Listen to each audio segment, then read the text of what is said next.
China in one word.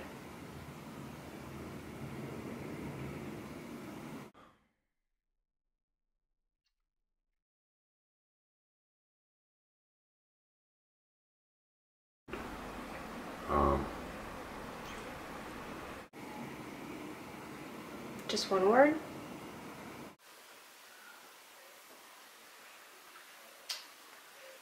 I don't think I can answer that question.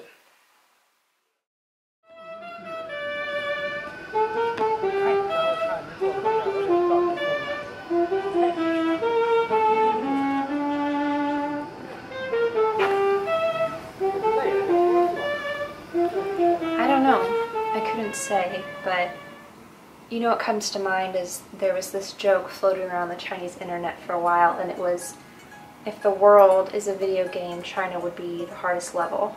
And I guess in a way that's true. I couldn't imagine moving here as an entrepreneur or a businessman who is relocating, or just someone who doesn't speak any Chinese. But as study abroad students, we really have the best of both worlds. We get to venture out and try these intimidating, difficult, exciting, new foreign things. And should anything go wrong, should it get hard, we have our IES family and friends and staff to fall back on. And that was certainly my experience in Beijing. I did so many things that I was so afraid of. I got a job teaching children for whom English was not their first language. I worked an internship where it was expected that I was going to be using Chinese the whole time. I hiked in a gorge. I hiked in one of the deepest gorges in the world. And when I got a really bad head cold on that trip, I rode a donkey through that gorge on the side of this massive cliff, and I was convinced I was going to die. Hiking at the Tiger Leaping Gorge. I've never seen anything like it. I've never hiked before. I've never been in an area where the scenery is just, it's something that you obviously don't see every day, but once you're there, it's a different level of appreciation. Not something that even words can, can describe.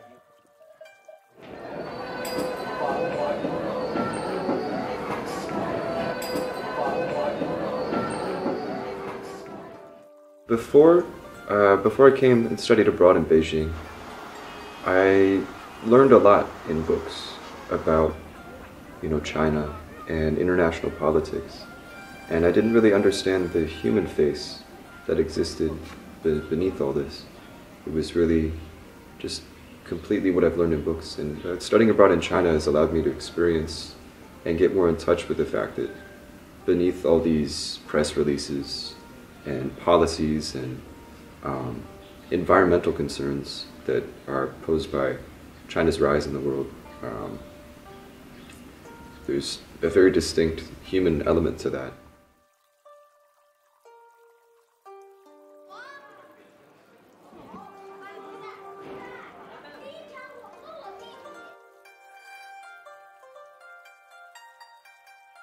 One of the things that we were warned about, before we even get here, is that a lot of Chinese people have still never seen a foreigner before. So at first when we did get here, there was a lot of kind of celebrity treatment. A lot of, oh wow, they're foreigners, and oh my gosh, and they speak Chinese, and they know how to use chopsticks. But kind of after we got past that point, then I think the biggest shock came when they realized you are completely normal and you are exactly like me. You just happen to look a little different, and you happen to just speak my language a little differently and a little more roughly. I translated a tour for a group from the Sotheby's Institute in London. I researched and wrote an entire original thesis in Chinese, and I was so afraid of all of those things when I started. And so I guess for me, China in a word is brave. Well, studying abroad. I've been very fortunate enough to travel around the world, but I can say that studying abroad in China is very unique. Beijing is really an eye-opening experience. You get up close and personal with people. Your personal space isn't really there. You try a lot of new foods, and you don't realize it, but there's so many different types of cultures and ethnicities just within China that I didn't necessarily recognize or even think about. After the IES semester ended, I did some traveling in Southeast Asia. I went to Bali, Indonesia with a couple of my friends that I'd met in IES. And I was able to travel around Thailand and Cambodia for a bit. And what struck me most was the fact that so many people I met spoke English.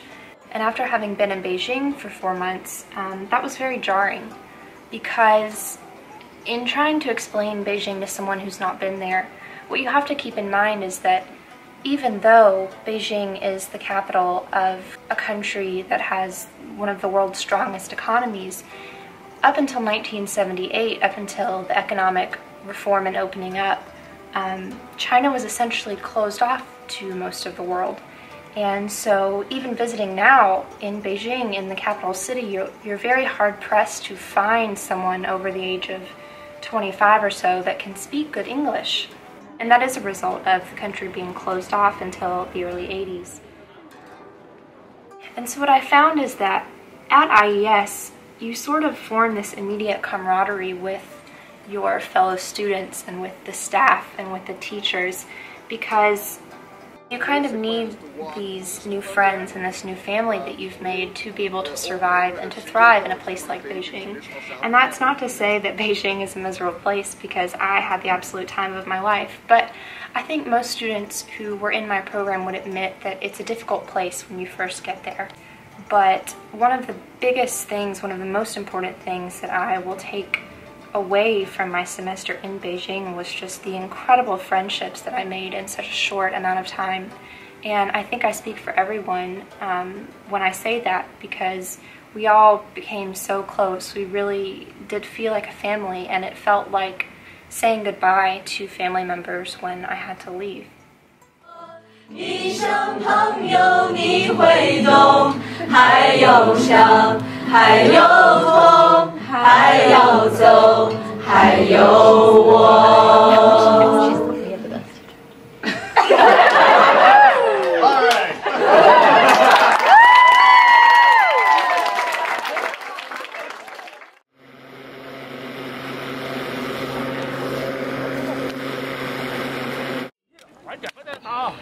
找对象过来，